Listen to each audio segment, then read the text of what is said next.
আমাদের সামনে কোরবানি, কোরবানি হজের একটা অংশ। আমরা যারা হজে যাব না তাদের জন্য হজের এই অংশটা কোরবানির মাধ্যমে আল্লাহ তাআলা আমাদের করে দিয়েছেন। আল্লাহ কোরআন কারীমে বলেছেন, লা ইয়ানালুল্লাহু লুহুমুহা ওয়ালা দিমাউহা ওয়ালাকিন ইয়ানালুহু তাকওয়া মিনকুম। আল্লাহ রক্তও নেন না, আল্লাহর কাছে গোশতও যায় না, শুধু আল্লাহ অন্তরের নিয়ত তাকওয়া দেখেন। কাজেই কোরবানির ক্ষেত্রে আমাদের নিয়ত, আল্লাহ তুমি হুকুম করেছো আমার আওলাদেরা খাবে, গরিবেরা খাবে, আত্মীয় স্বজন খাবে, আমি সওয়াব পাবো, এই চিন্তায় কোরবানি দিতে হবে। কোরবানি লোকে দেখবে, ছোট গরু দিলে মানুষে কি বলবে, একটু বড় দিতে হবে, অথবা গোশত যত বেশি আমি ঘরে ফ্রিজে রাখতে পারি অনেকদিন, এই চিন্তায় কোরবানি দিলে তো কোরবানি হলো না। কোরবানি আল্লাহর জন্য আমি ব্যয় করব, আমার সন্তান খাবে এটাও, গরিবেরা খাবে এটাও, আত্মীয় স্বজন খাবে এটাও, আল্লাহর হুকুম হিসেবে আমি পালন করব। কাজেই যারা ধনী, যারা নিয়মিত আপনারা গোশত কিনে খেতে পারেন, তারা 3 ভাগ না বেশি দেওয়ার চেষ্টা করবেন দরিদ্রদের। এখানে 3 ভাগ করতে হবে এটা জরুরি না, বরং আপনি যত বেশি পারেন দেওয়ার চেষ্টা করবেন। আবার যারা দরিদ্র, সন্তানেরও খাওয়াতে পারে না, তারা কিছু রাখবেন, কিছু খাওয়াবেন সুবিধা মতো। চেষ্টা থাকবে মানুষকে দেওয়া, ভালো করে দেওয়া, জান ভরে দেওয়া, মানুষ যেন খেতে পারে, আল্লাহ যেন খুশি হন, এদিকে খেয়াল রাখতে হবে। ভাগে কোরবানি করতে হয় আমরা বাধ্য হয়ে, অনেকে পারেন না একসাথে, আল্লাহ রাসূল সাল্লাল্লাহু আলাইহি ওয়াসাল্লাম বিধান দিয়েছেন। এক্ষেত্রে দুটো ভুল, দুটো সমস্যা। একটা হলো আমাদের দেশের কোন কোন আলেম বলেছেন ভাগে কোরবানি হবে না, কথাটা তারা ঠিক বলেননি, খুবই ভুল বলেছেন। সৌদি আরবের আলেমরা এই মসলা শুনলে হাসে যে পেয়েছে কোথায় এগুলো। রাসূলুল্লাহ সাল্লাল্লাহু আলাইহি ওয়াসাল্লাম 7 জনে ভাগে কোরবানি দেওয়ার অনুমতি দিয়েছেন, সহিহ হাদিস। এখন তারা বলেন যে উনি যেহেতু সফরের ভিতরে কোরবানি দিয়েছেন, ভাগে অনুমতিটা সফরে দিয়েছেন, কাজেই নিজের বাড়িতে থাকা অবস্থায় হবে না। এটা কোরআন এবং সুন্নাহর মূলনীতিতে ভুল। রাসূলুল্লাহ সাল্লাল্লাহু আলাইহি ওয়াসাল্লাম যদি কোনো অনুমতি দেন আর দেওয়ার সময় ফিক্স না করে দেন, বলেন যদি যে হ্যাঁ সফরে অন্য সময় না, তাহলে ভিন্ন। আর উনি যদি কিছু না বলে দেন তাহলে সবার জন্য ওটা উন্মুক্ত হয়ে যায়।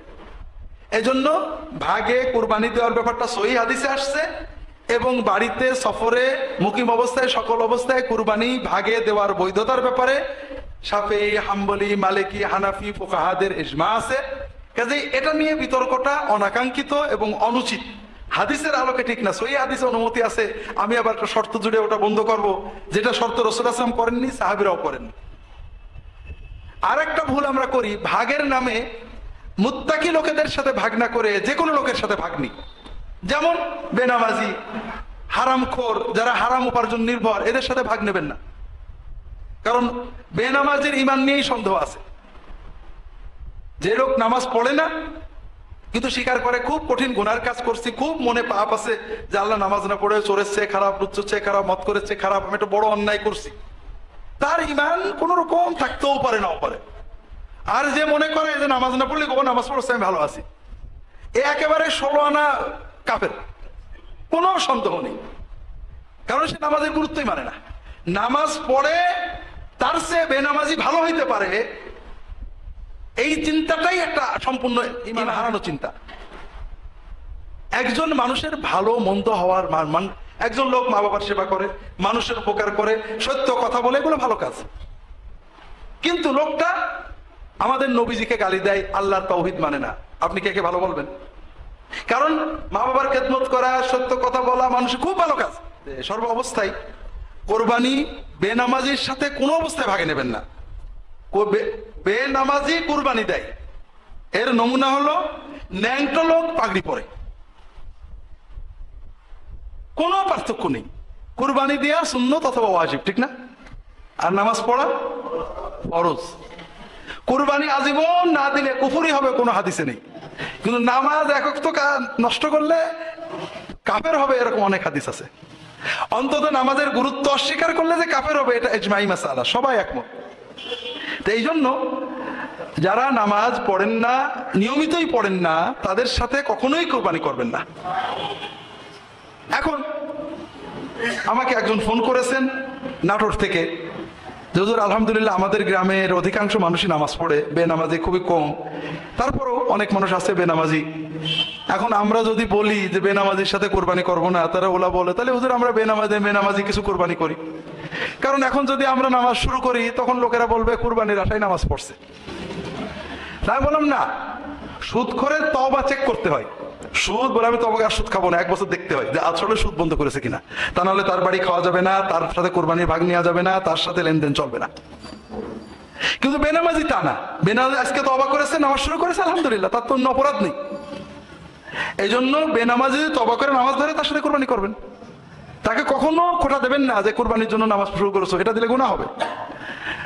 বেনামাজিদেরকে আলাদা কমিউনিটি বানানো আমাদের উদ্দেশ্য না, বেনামাজিদেরকে নামাজমুখী বানানো আমাদের উদ্দেশ্য। ইমাম আলেমদের এ ব্যাপারে সচেতন হতে হবে। বেনামাজিকে আউট করা উদ্দেশ্য না, ইন করা উদ্দেশ্য, যে ভাই নামাজটা অন্তত পড়েন।